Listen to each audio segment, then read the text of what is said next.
Well, some things are hot and some are cold, but baby, your loving just don't get old. What's up, Wizards? It's Dev, SB, MTG. We like it to have magic. And, you know, some cards are good and some cards are bad, but often it's pretty easy to get those things mixed up at first. And sometimes to find out, you just got to play some magic. And we've had about a week and a half to play with Phyrexia. All will be one in the arena now. So I have some observations. Here's the top 5 overperforming and underperforming cards from Les Nous Set Magique.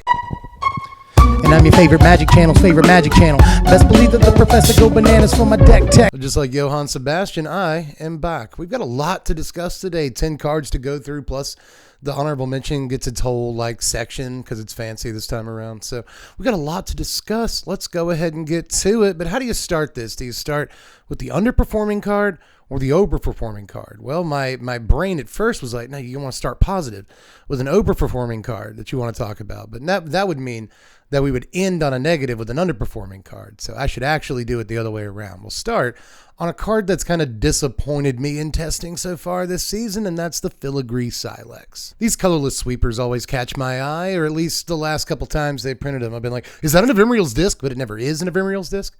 This time I was like, is that a ratchet bomb? It's not. It turns out it's not a ratchet bomb either. This should at least theoretically be good against the not glut of, but relative presence of tokens in the format. Mono white is a big deal again, it turns out. That deck plays like Wedding Announcement, Wandering Emperor, and a bunch of other stuff that plays tokens. So you would think that perhaps a card like this would be okay, because you can just throw it down and immediately blow up all the tokens, but it's still not good. Turns out sweepers that you have to wait for are typically not good. We're learning that. I'm learning that. You already knew it. All that said, though, there is a reason this card is jerking the curtain here, by which I mean starting the video off.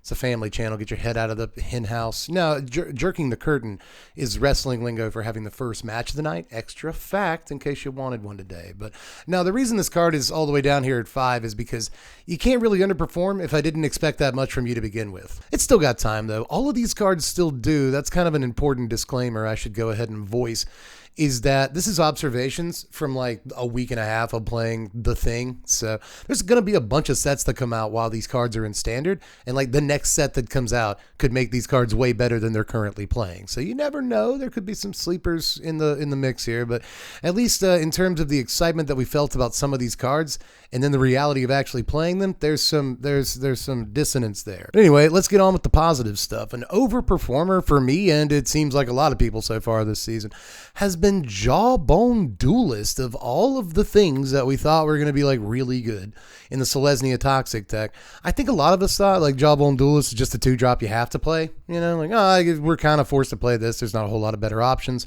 especially the 2-drop slot. I don't love playing Fencing Ace, but whatever. No, it turns out the card's amazing. Probably the best trick and the most important, the most relevant thing you can do with it right now is that if you go Skrelv on turn 1 into Javon Duelist on turn 2, your opponent could probably just scoop the game, and that's fine. Unless they have a sweeper to clean things up, they're just going to be in some trouble from that, because Skrelv just so happens to give the creature that it gives the boost to an extra instance of Toxic 1, meaning that the total toxic value on Javon Duelist, starting as early as turn 3 a lot of the time, is going to be Toxic 4, kind of, right? Because it's going to have 2 instances of Toxic 1 when it first hits the opponent. That's 2 poison counters. Hits again, that's another 2 poison counters. You've got your opponent almost halfway to dead just by 1 attack step from this one guy if you have a Skrelv out. Javon Duelist is kind of a 2-mana 4/4 a little bit. And that is that's a ridiculous creature to just exist. So I know that a lot of us were just I guess I'll play this in Toxic. Sure, but it turns out that it's actually kind of one of the most important creatures if you're going to include white in your Toxic deck. Let's move on to underperformer number 4, Splice Apparatus. This is another one that's kind of down here on the list because I'm not really sure how much we expected out of this card, but I know that some content creators here on the platform expected quite a lot from this card and haven't so far received those things. I still think there might be something there in Historic with Magma Opus and other really expensive cards, but is that even really the way to play it, or do you want to sling spells? Do you want to, reduce the cost of everything by 2 and just play a bunch of 3-mana spells for 1 mana a piece? We don't really know exactly what you're supposed to do with this card. I've seen YouTubers taking extra turns with Alchemist Gambit because of this. There are some neat tricks with Splice Apparatus. The issue is, comes down on turn 4. You can't spend mana on that turn cycle. Can't spend mana on yours or your opponent's turn on anything else. You just kind of have to take a shot in the mouth to play this card in the first place. And you're just kind of dead. You're just kind of dead after that happens a lot of the time. Magic right now in Standard is a little slowish. It's kind of mid-range, especially in best of 3. Best of 1's much faster. But even best of 3 has aggro decks like Soldiers and Mono Red that are just going to punch your teeth out before you can even really get things going, even if you have a couple of removal spells in your hand to start the game. So Apparatus just takes a little bit too long to get going and probably costs 1 too many mana. But if it costs 3 mana, I think it would probably be broken then. But at 4 mana, I think people had like visions of Wilderness Reclamation Part 2 with this card, and it's just like, it's not going to happen, or at least it's not happening right now. But let's get back to the overperformers, because those are just kind of like more fun to talk about, right? At number 4 on the good cards list, I wanted it to be Furnace Punisher, but that card actually didn't impress me nearly as much as Magmatic Sprinter did. Now, us old-timers know exactly how good a Viashino Sandstalker can be some of the time against all the sweepers in the format. There's many sweepers. Mono White, again, is a deck. Now, even more so than ever. They play Depopulates and Farewells in the main deck and stuff, but you still got to worry about Brotherhood's End, Burn Down the House, and just a ton of sweepers in Standard right now to contend with, right? So it turns out that a dude that's good against sorcery speed removal is pretty good in a format like that, and it's pretty good in a format where people actually play Drown in Icor in their main deck, which they do. It's just fantastic against any sorcery speed removal, and if your opponent actually does have removal to kill it, they probably want to use it on a better creature, so there's that too. This card just does kind of a lot of things, and the least of those things is attacking, and it still does that pretty well too. So it's just a sweet little card that has impressed me a lot so far. Underperformer number 3 is Capricious Hellraiser. I can't do it. I can't get the card to work. I can't. I've proxied up a deck with this and like the new Jace, so you can play Jace on 3, mill yourself, and then Capricious Hellraiser and get a good card out of your graveyard. Literally never works. Does not work. Turns out random is poopy, like no matter what. You really have to hit a good spell to get the value out of it. And in that case, you've kind of wasted turns doing something to potentially get a little bit of value that you actually have no real control over. And it just kind of sucks. But let's get happy again. Overperformer number 3 is Viral Spawning. This thing is really actually quite good. Again, format full of sweepers, so there's that. It's not that good against Farewell because I can just like get it out of your yard or whatever, but you probably cast it again by then. It turns out that the Toxic deck often just wants to put creatures on the board, and if it draws dead for the turn, which usually means drawing a land, but can sometimes even just mean drawing a spell, like a non-toxic creature to add to your board state. If you don't draw it, you're in a lot of trouble, especially after sweepers or a lot of removal or whatever.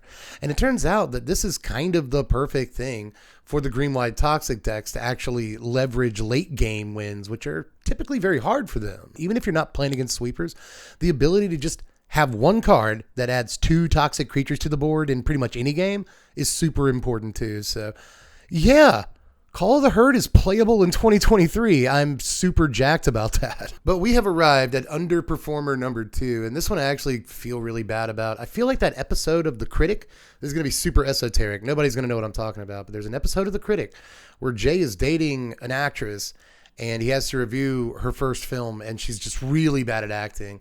And he does this whole review that's like, letting her down as gently as possible and saying, Lord help her. She's just not very good in this one. So, and I feel like having to do that with your Brass Forge. It's great in the Anvil decks, but the Anvil decks have disappointed me a little bit in the early days of the season too. And they're not posting any kind of results, even though they just got like 3 great new cards. They got Gleeful Demolition, and that card's ridiculous. But those decks just haven't really been posting results, even though your Brass Forge is arguably the best card they got by a mile. And I was really hoping it would help those decks, or like a big red deck, or some other artifact-focused deck of some kind. Maybe a sacrifice deck. Jund wants to maybe slide this in as a 1 or 2 of and see what goes on. It seems great in a grindy format like ours, but again, just has been far more disappointing than I thought it would be. 3 mana is kind of a lot to get off the ground, and there are a ton of effects main deck in this format that bust up artifacts and enchantments. So you think it's going to sit there all game, but it never does. One last thing, I know there's going to be people in the comments section that are like, this card's been amazing for me. Good for you. That's awesome. I don't hate you. In fact, I envy you a bit. I want this card to be great, but I just can't get it to be yet. But Overperformer number 2, everybody, has been Cinder / Ravager for me. It's just a silly magic card, man. It kind of has affinity a little bit, at least for old counter stuff, you know.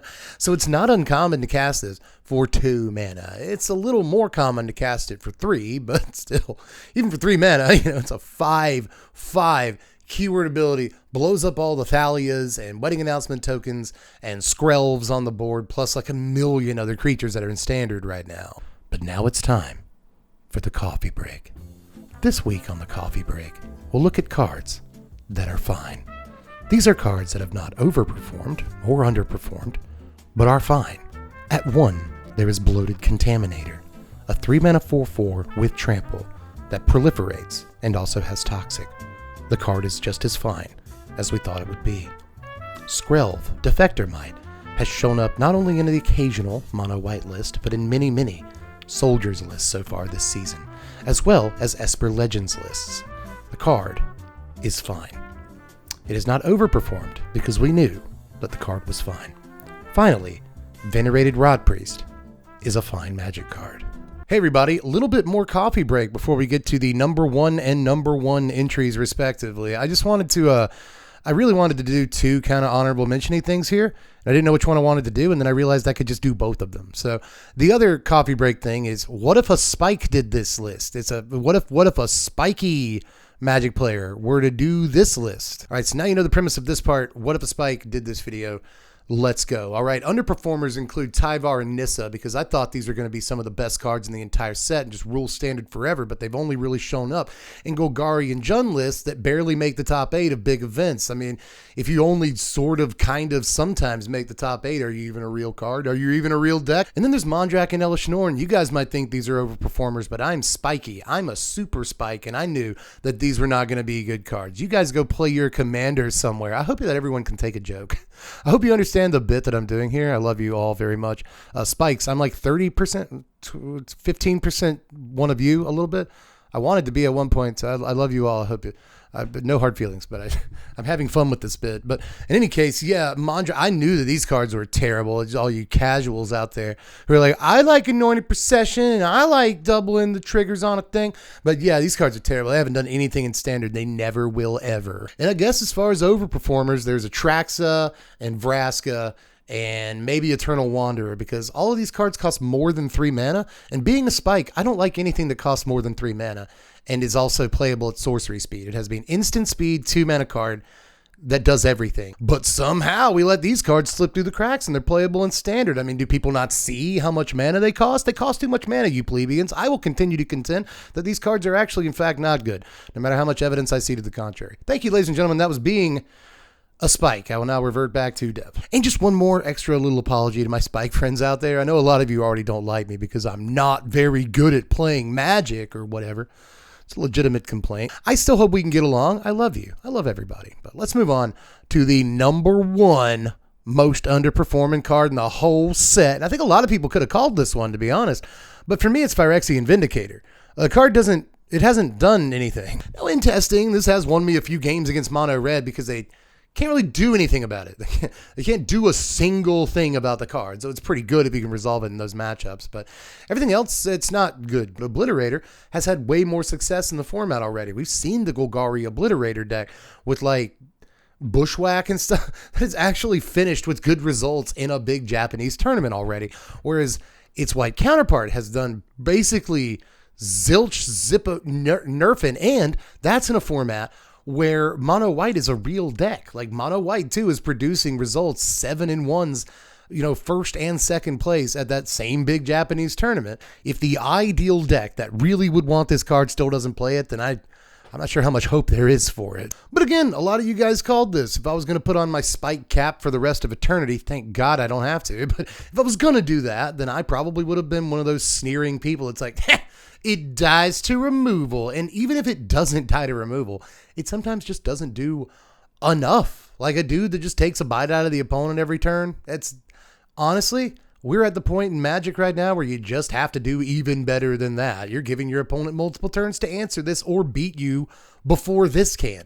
If your opponent has a decent board state, this just can't swing in. So it just sits there like a grapefruit, basically doing nothing. You know, it keeps your opponent from attacking too, but it also makes it where you can't do much of anything. And that's not good. It's not even fun. So, you know, I'm just not have not been a huge fan of Vindicator so far this season, if it's not clear. Now for number 1, I really want to cheat on this one. I do, but I'm going to pick one. I'm just also going to try to have my cake here and also consume it, because I want to say the Twilight Saga, Eclipse, New Moon, Breaking Dawn. As far as like the two that have like really been impressive, there's Blue Sun's Twilight, which would be my number 1, but I feel like there were too many speculating that this is a good card before the set came out for it to really be surprising when it turned out to be a pretty good card. The one that surprised me, like maybe the most, White Sun's Twilight, which is my real number 1 here. Oddly enough, this has not really showed up in too many tournament lists so far, but it has shown up in the sideboard of a couple of lists and a one of in the main deck of a single lone mono white list that I've seen doing some work in the MTGO challenges and stuff. So the card isn't unheard of to see in Standard, but it hasn't quite reached real prominence yet. You'll often see a 1 or 2 of this thing, but every day it feels like I play against decks on Arena that have this card and use it in funky ways, and I've got a couple of decks myself that use this card in funky ways. But even if it's just a sweeper in a mono white deck to go along with your depopulates and your farewells, and you get late enough in the game to actually have X = 5 or more, it just ends things. You'd be surprised how often this card ends things. If you get into the point in the game where you can actually X = 5 this, well, it's at least turn 7. It's probably way more than that. It's like turn 10 or something.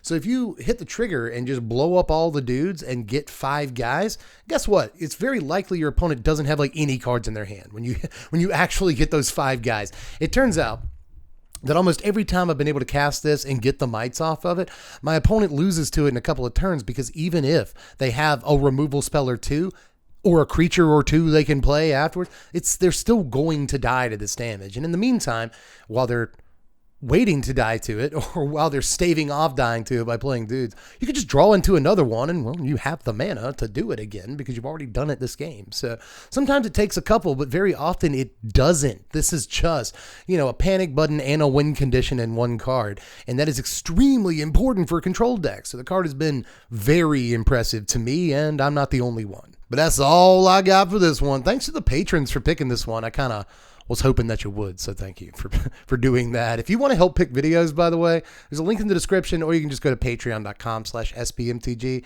It's just $1 a month to help pick videos and vote in polls and stuff. We have a lot of fun. You get extra content every now and again. $1 a month.